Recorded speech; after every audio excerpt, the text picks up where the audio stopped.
Just wanted to go through some examples of some slightly more complicated functions. This one, it's a little bit less obvious what to do with it. We've got this function y equals x plus 1 on x. Previously, when we've been dealing with rational functions, we know that if the denominator of the fraction equals 0, then the function is undefined and there's an asymptote at that point, or discontinuity at that point. The denominator doesn't have to apply to the entire function. If there's a denominator anywhere in the function, when that denominator equals 0, the function is undefined. So for example, if we let x equal 0, y is going to be 0 plus 1 on 0. This part is undefined, which causes the whole thing to be undefined. Okay, you can't deal with it in parts. If any single part of it is undefined, the entire part is undefined.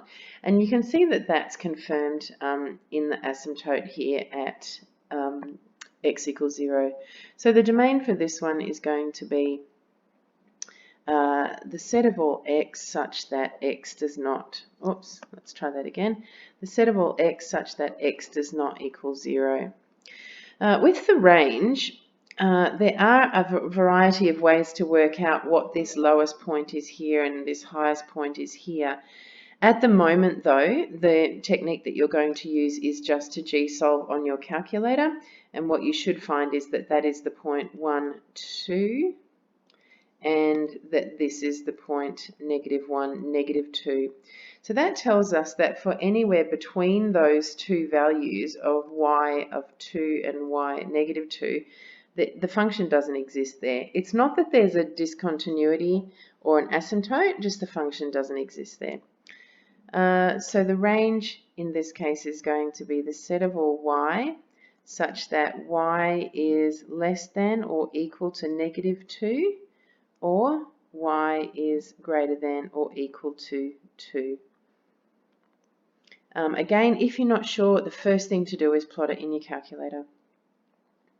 With this second one, 2x squared plus 3x plus 1 on x squared plus x minus 6, to find the location of the vertical asymptotes, we let the denominator equal 0. So we let x squared plus x minus 6 equal 0. And you should remember from our quadratic work that this means that x minus 2, x plus 3 equals 0. And therefore x equals 2 or -3.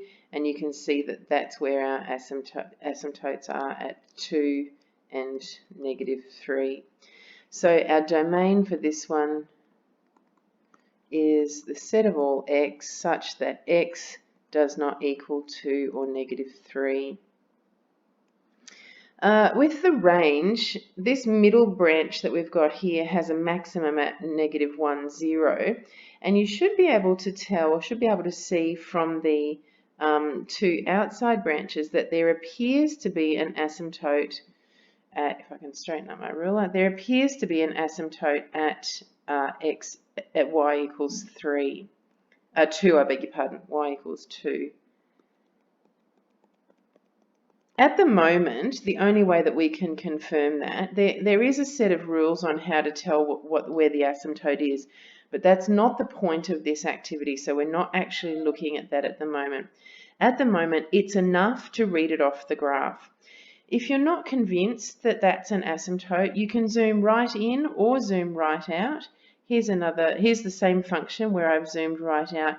And that appearance of there being a horizontal asymptote at y equals 2 is confirmed. So for this one, our domain happens in our range happens in two parts.